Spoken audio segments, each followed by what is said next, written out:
नमस्कार. खबरबातच्या खास बातमध्ये मी विजय पवार आपलं मनपूर्वक स्वागत करतोय. मित्रांनो, यश आपल्या जीवनामध्ये यश नावाचा हा शब्द प्रत्येकाला हवासा वाटतो. पण तुम्हाला माहिती आहे ना की यश म्हटलं की त्याला परिश्रमाची जोड ही द्यावीच लागते.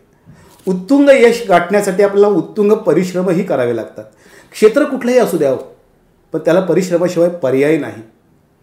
आज आपल्याकडे असंच एक पाहुणा आलेला आहे. आता पाहुणा म्हणणार नाही, मी तिला पाहुणीच म्हणेन, कारण ही पाहुणी म्हणजे साधीसुधी पाहुणी नाही आहे. पनवेलचीच आपली मुलगी आहे, जिने पनवेल ते कन्याकुमारी हा प्रवास एकटीने 19 दिवसामध्ये पूर्ण केला. तिचं नाव आहे प्रिसिलिया मदन. आपण भेटूया प्रिसिलियाला. प्रिसिलिया, खूप खूप अभिनंदन करतोय. आज आमच्या प्रेक्षकांना तुझ्या यशाची सगळी जे काय अनुभव तू घेतलेला आहेस आणि यश मिळवलेलं आहेस ते सगळे आपण गप्पांतून आपण ते प्रकट करणार आहोत. मला सांग, तू सायकलिंग जेव्हा करायला सुरुवात केलीस तर हा सायकलिंगचा वारसा तुला कधी कसा मिळाला? हा छंद तुला लागला कसा? मुळात माझे बाबा सिनियर ट्रेकर आणि सायकलिस्ट आहेत, त्यामुळे त्यांच्याकडून हा छंद माझ्यापर्यंत आला. छंद म्हणण्यापेक्षा वेळ हे आलं. आणि नंतर त्यांनी स्वतः म्हणजे अगदी लहानपणापासून आपण लहानपणी सायकल चालवतो असं वगैरे होत गेलं. आणि मग माझे त्या छोट्याशा सायकलवर मोठे मोठे टप्पे, म्हणजे तेव्हा काळी ते मोठे होते, म्हणजे गाडेश्वर झालं किंवा कर्जत झालं, हे असे 6वीपासून चालू झाले. आणि नंतर बाबांनी स्वतः एका सायकल एक्सपिडिशनसाठी मला अप्रोच करायला लावलं. फॉर्म भरला माझा आणि मी सिलेक्ट झाले. ते मनाली ते खारदुंगला 2011 मुलींची एक्सपिडिशन होती आणि that was a Limca book. आणि मला हे सांग ना की बाबांनी जेव्हा तुला सांगितलं की प्रिसिलिया चल सायकल तुला चालवायची आहे, जेव्हा एखाद गोष्ट आपण करत असतो ना प्रिसिलिया, त्यावेळेला त्या गोष्टीची आपल्याला ओढ असावीच लागते. नक्कीच ओढ असावी लागते. तिकडे आपलं मन झुकतं. असं कुठल्या वयामध्ये तुला सायकल हाताशी घेऊन किंवा हातामध्ये घेऊन हा प्रवास अशा पद्धतीने करावा, सायकलिंग करावीशी वाटली? ते वय तुझं साधारणतः कुठलं होतं? अगदी शाळेत असतानापासून मला सायकल शाळेत रोज नेणं हे खूप जास्त आवडायचं आणि तो एक छंद होता. आता ती पॅशनेट गोष्ट झाली आहे. सो तेव्हापासून सायकल माझ्या हातात आहे. अच्छा. आणि हा छंद तू जोपासलास? हो. कशा पद्धतीने जोपासला? त्यासाठी तुला छंद जोपासण्यासाठी तुला काय काय करावं लागलं? मुळात नक्कीच करावं लागतं. छंद जोपासण्यासाठी आपल्याला करावंच लागतं. मुळात माझ्या ज्या आवडत्या गोष्टी आहेत त्यांना मी खूप जास्त वेळ त्यांच्यासाठी काढते. मुळात मी शिकतेही तसंच. मी MSc करते कम्प्युटर सायन्स आणि ह्या शिक्षणाबरोबर माझा हा छंद जोपासला जातो. आणि अशा बऱ्याच गोष्टी ज्या मला करायला आवडतात आणि मी आवर्जून ह्या सगळ्यासाठी वेळ काढते. नक्कीच नक्कीच. आणि प्रिसिलिया, जेव्हा सायकल ही बाब जी आहे, आता ह्या मोठ्या प्रवासासाठी लागणारी सायकल ही निश्चितपणे वेगळ्या ह्याची असतेच. पण जेव्हा आपण शहरामध्ये सायकलिंग करतो, सायकल चालवतो, शहरामध्ये शहर भटकतो, सायकल घेतो, काहींना आवड असते, तर शहरामध्ये जी चालवतो, गावामध्ये सायकल चालवतो, जी नॉर्मल म्हणजे सामान्य सायकल असते, आणि लांब टप्प्याचा जो हा सायकलिंगचा प्रवास आहे, मग शहरातल्या सायकलिंगचा प्रवास, लांब टप्प्याचा सायकलिंगचा प्रवास, याच्यामध्ये काय नेमका फरक आहे? फरक म्हणजे शहरात सायकलिंग करताना आपण बॅग्स वगैरे कॅरी करत नाही, स्वतःचं सामान, आणि त्यामुळे फक्त सायकल चालवणं खूप सोपं असतं शहरात. आणि बाहेरच्या मोठ्या टप्प्यांना आम्ही असे काही जण आहोत, म्हणजे हे मला नमूद करावं असं वाटेल की आमच्याबरोबर कुठली एस्कॉर्ट व्हेकल नसते. आमचं सामान आमच्या सायकलवरच असतं आणि आम्ही अशा 3च गोष्टी आम्ही सायकलिंग करत असतो. तर ते सामान घेऊन सायकलिंग करणं हे थोडं कठीण असतं, कारण वजन तेवढं वाढलं जातं.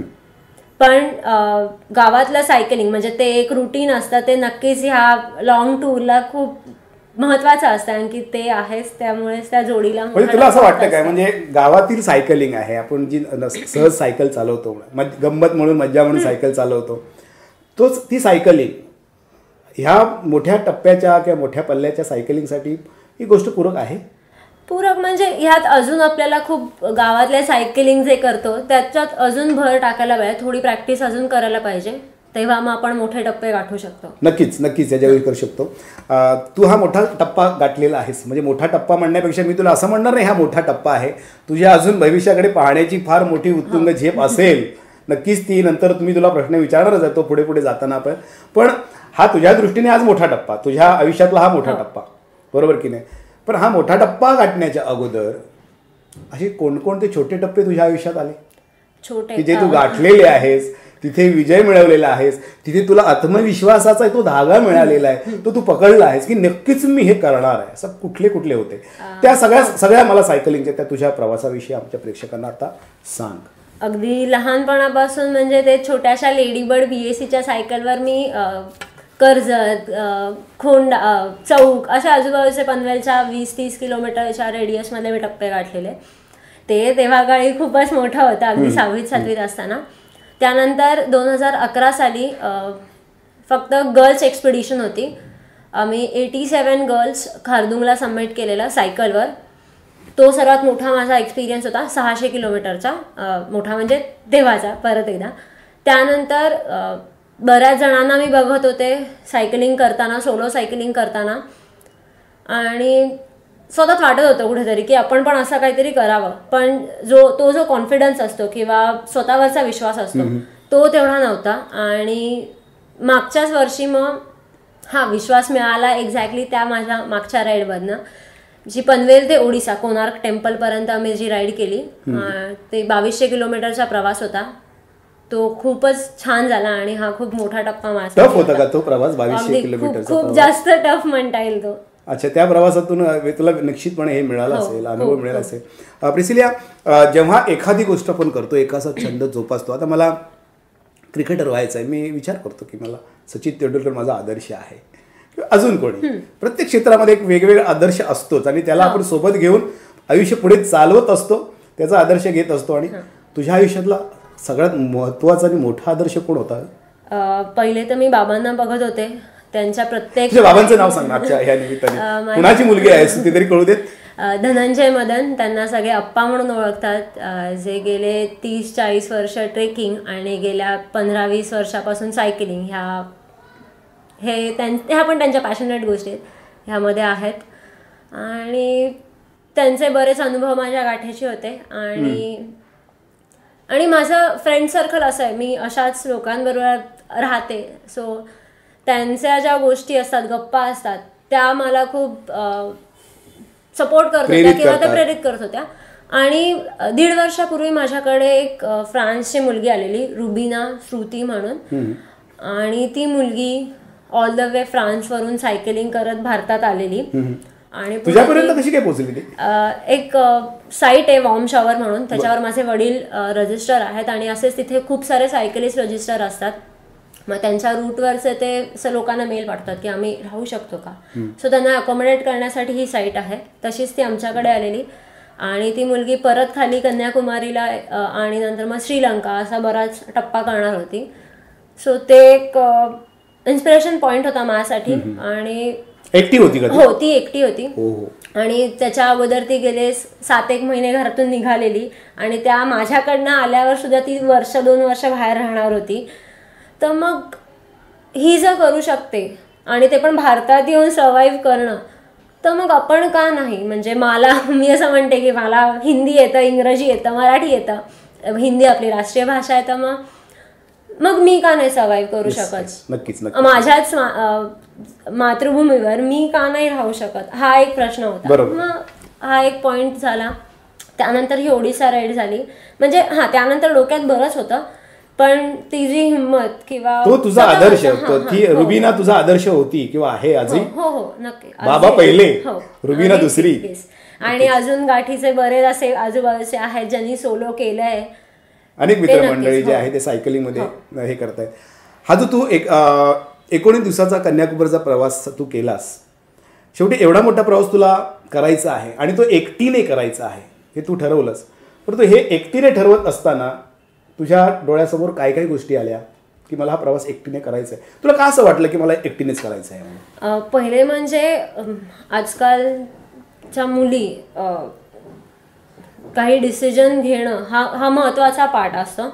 आणि ते धैर्य दाखवणं, ती एक स्टेप घेणं हे खूप महत्त्वाचं असतं. सो ही एक मेन स्टेप होती माझ्यासाठी की माझ्या कम्फर्ट झोनमधनं स्वतःला शोधत जायचं आणि स्वतःच्या हिमतीवर बऱ्याचशा राज्यांच्या सीमा ओलांडायच्या, हा महत्त्वाचा मुद्दा होता. आणि त्यातून मग मी बऱ्याच गोष्टी शिकत गेले.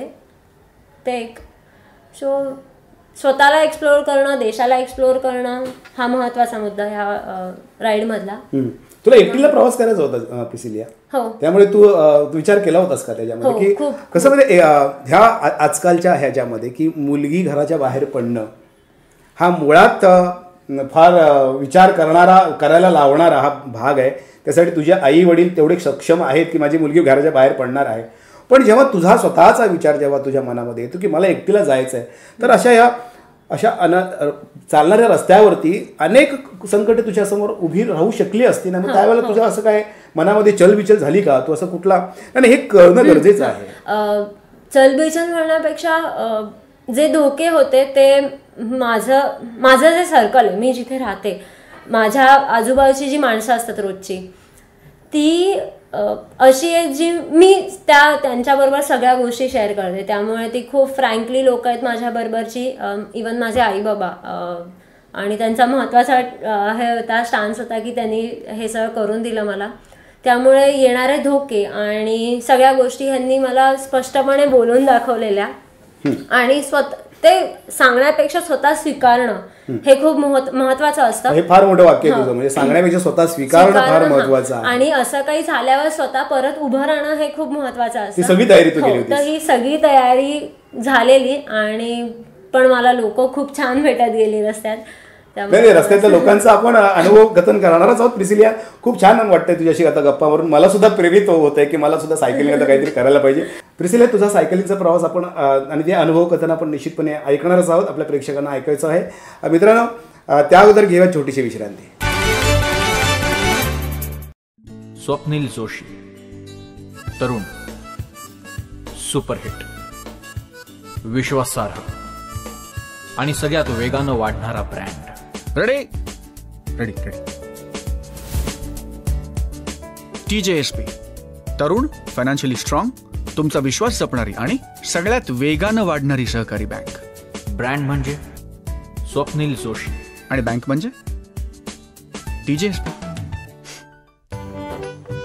काय बाबा, काका, मामा, आजोबा सगळे आजकाल खुश असतात, कारण आई, काकी, मामी, आजी न चुकता खमंग मेजवानी बघतात. सोमवार व गुरुवार दुपारी 1:30 वाजता.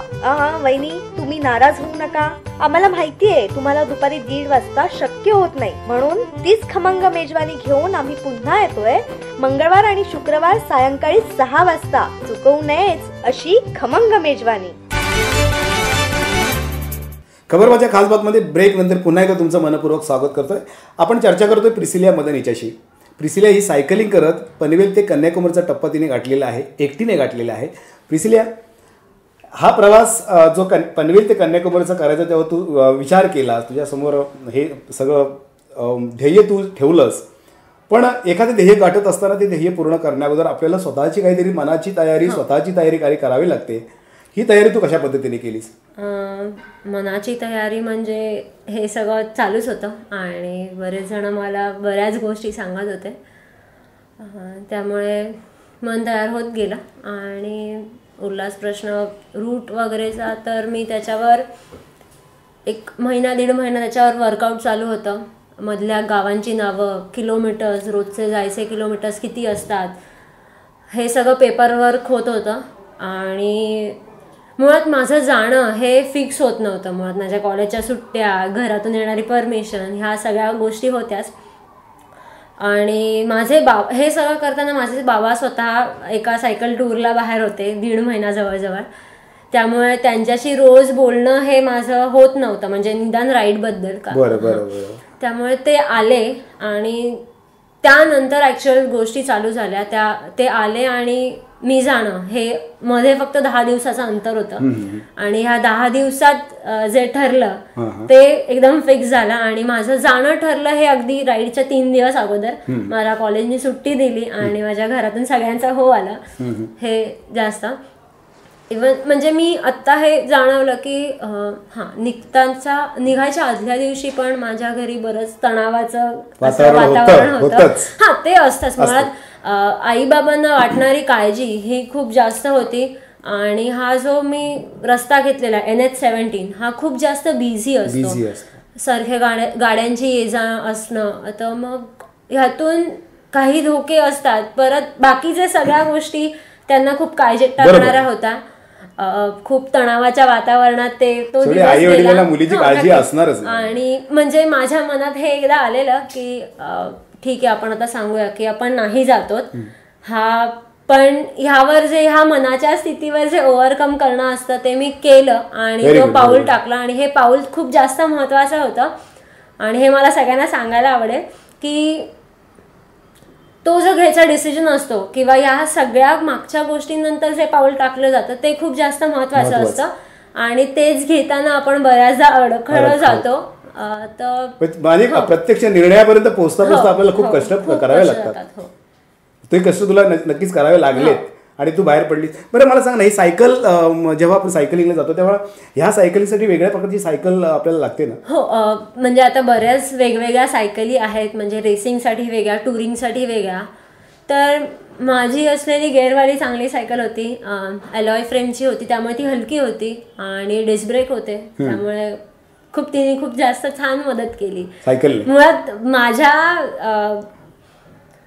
शारीरिक क्षमतेनंतर ती खूप महत्वाची गोष्ट आहे जी मला साथ देते आणि तिने अजिबातच एकही पंक्चर न काढता तिने 19 दिवसाचा प्रवास तुला सोबत केली. तुझी मैत्रीण होऊन ती माझी दुसरी जीवनसाथी होती आणि मी तिला असंच म्हणते की ती माझी आहे, ती स्वतः मी आहे, त्यामुळे मला जेवढी माझी काळजी घ्यायची असते तेवढीच तिची घ्यायची असते. खूप खूप छान, खूप छान, खूप छान. मला आता मी थोडा तुझ्या प्रवासाकडे जाणार आहे आता ह्या प्रश्नामध्ये. तू पनवेलवरून निघालीस, 19 दिवसाचा तू प्रवास पूर्ण केलास, कन्याकुमारीला पोहोचलीस, निघालीस त्यावेळेची मनाची स्थिती, पोहोचलीस त्यावेळेची मनाची स्थिती, प्रत्येक टप्प्यावरती तुझी बदललेली मनाची स्थिती ही नक्कीच असणार आहे, निश्चित असणार आहे. ह्या सगळ्या स्थितीचा आणि तुझ्या प्रवासाचा, तुझ्या ध्येयाचा, ह्या सगळ्या ह्याच्यामध्ये मला उलगडा करून मला सांग पूर्ण की ह्या सगळ्यात कोणते कोणते तुला अनुभव आले, तुझ्या मनाच्या स्थिती कशा बदलत गेल्या आणि तुला अगदी टप्पा गाठल्यानंतर तुझ्या मनाला झालेला उल्हास, तुला जो आनंद, सगळं हे वर्णन मला ऐकायचं आहे तुझ्याकडूनच. मुळातच स्वतःच्या शारीरिक क्षमतापूर्णपणाला लावून जेव्हा आपण एखादं डेस्टिनेशन गाठतो तेव्हा होणारा आनंद खूपच वेगळा असतो. म्हणजे गाडीने तिथे पोहोचणे त्यापेक्षा मी स्वतःच्या शारीरिक क्षमतेवर मात करून पूर्णपणे मी तिथे पोहोचते. माझ्या स्वतःच्या तो डिस्टन्स माझा स्वतःचा असतो, तो वेळ पूर्ण माझा स्वतःचा असतो, त्यामुळे तो आनंद आणि ते विचार खूपच वेगळे असतात.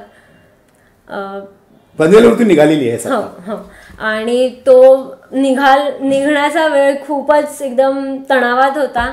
बराच वेळ असा गेला. नंतर मग 1 दिवस 2 दिवस त्या तणावात होते मी, कारण रस्ता कसा माहीत नाही, हे नाही. त्यानंतर ती जी सवय होते, आपण स्वतः आपल्यामध्ये बदल घडवून आणतो. आपल्याला माहिती असतं की आपण 19 दिवस पुढचे एकटे राहणार आहोत, तर आपलं स्वतःचं मन आपल्याला गोष्टी सांगायला चालू करतं.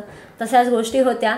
आणि मग नंतर रस्त्यात जसं आपण समोरच्याशी संवाद साधतो तेव्हा कळतं की ठीक आहे, आपण अगदी सेफ आहोत, समोरचा माणूस खूप पॉझिटिव्ह रिॲक्शन देत असतो ह्या गोष्टीवर.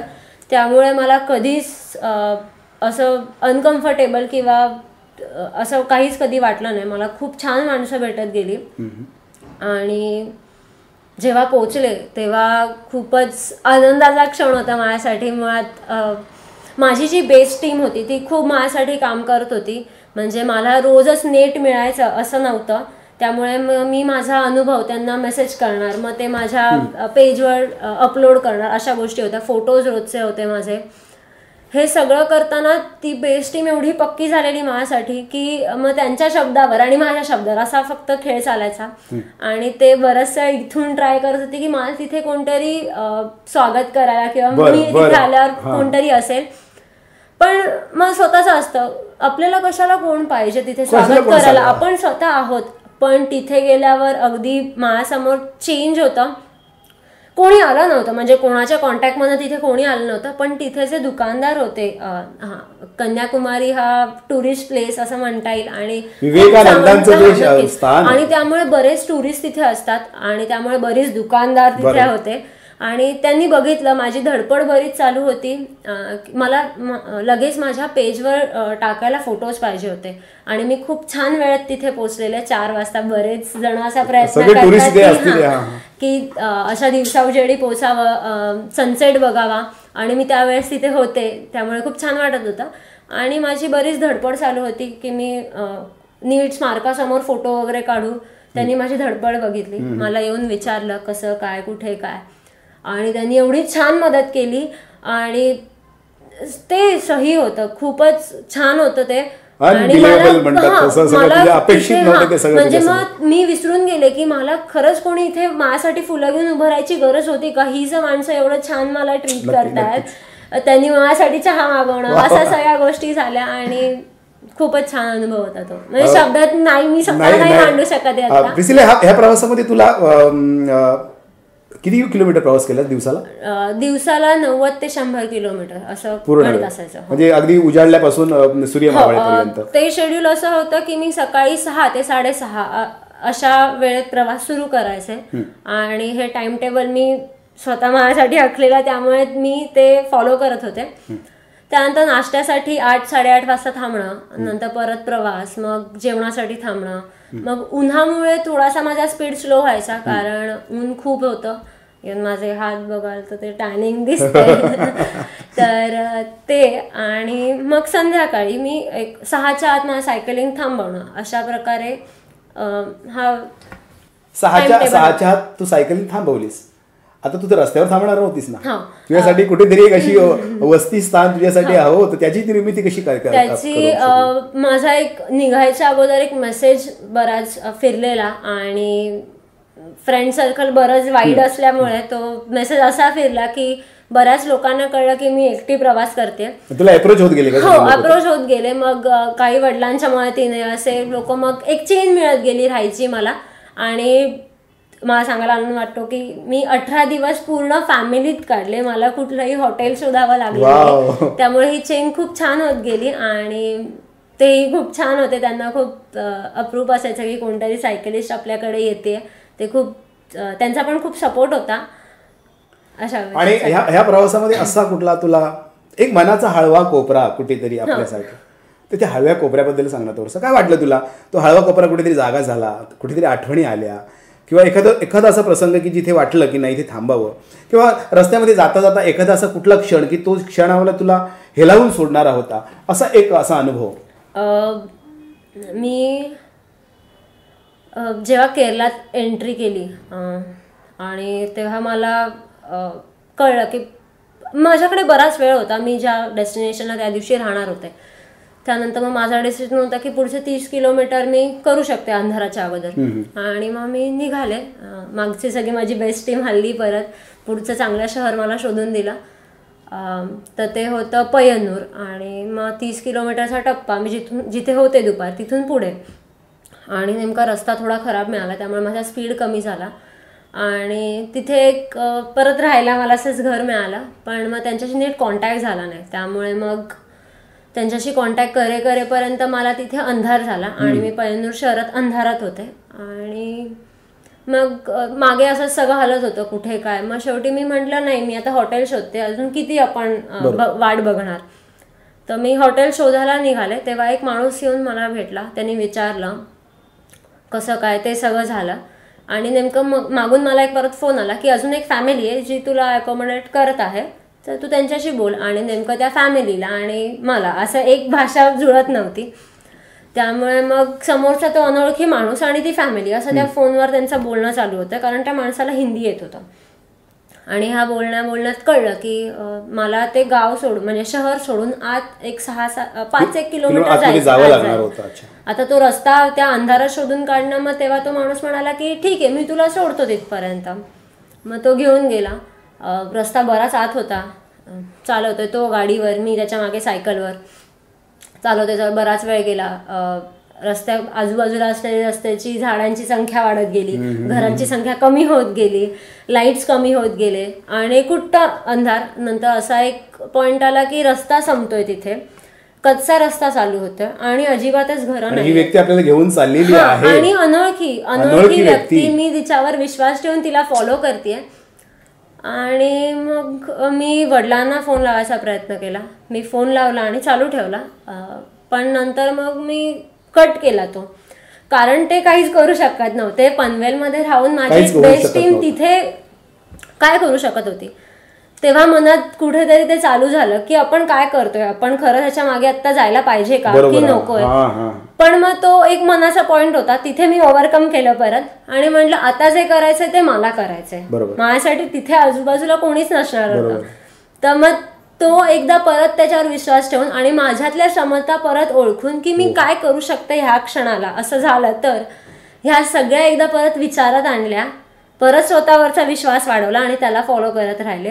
आणि काही मिनिटांनी तो एका घरापाशी थांबला आणि पॉइंट आउट करून म्हणाला तुझं जिथे राहायचंय तू तिथे पोहोचले.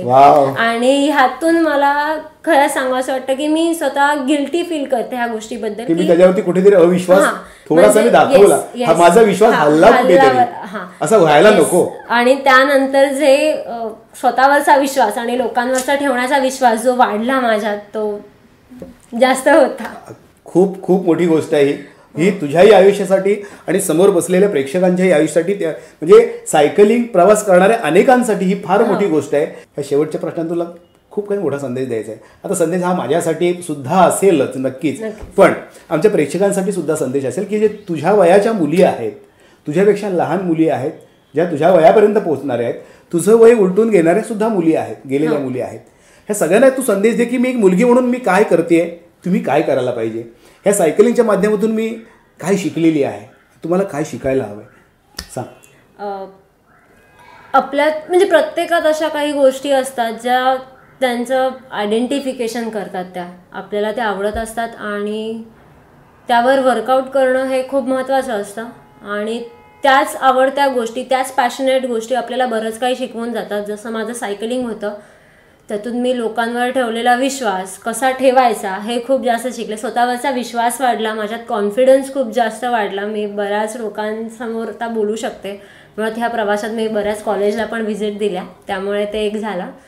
आणि आपण जे स्वतः आहोत हे शोधणं खूप जास्त महत्त्वाचं आहे. आपण एका जगात राहतो, त्यातला आपण एक पॉइंट आहोत आणि त्यातून आपल्याला वरती घ्यायचं आहे हे खूप जास्त आहे. स्वतःचं अस्तित्व खूप महत्वाचं आहे आणि ते शोधण्यासाठी अशा गोष्टी तुम्हाला करणं कधी कधी भाग पडतं असं पण म्हणता येईल. जे ऍक्च्युअल वर्किंग आहे त्यासाठी पाऊल टाकणं हे खूप मुलींसाठी खूप महत्वाचं आहे.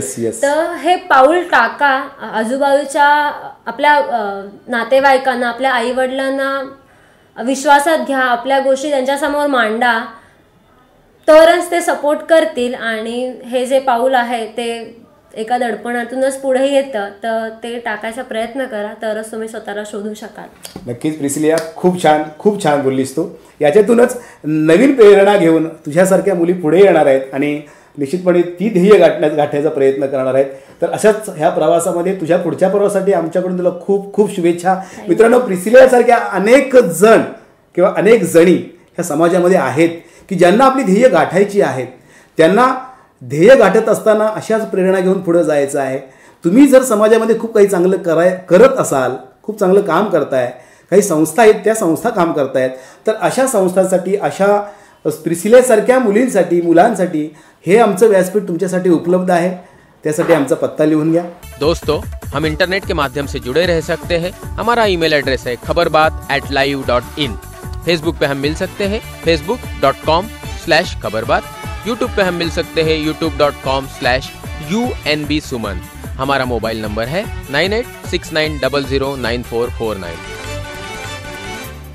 तर मग पुन्हा भेटूया नवीन व्यक्तीसह, नवीन विचार घेऊन. तोपर्यंत धन्यवाद.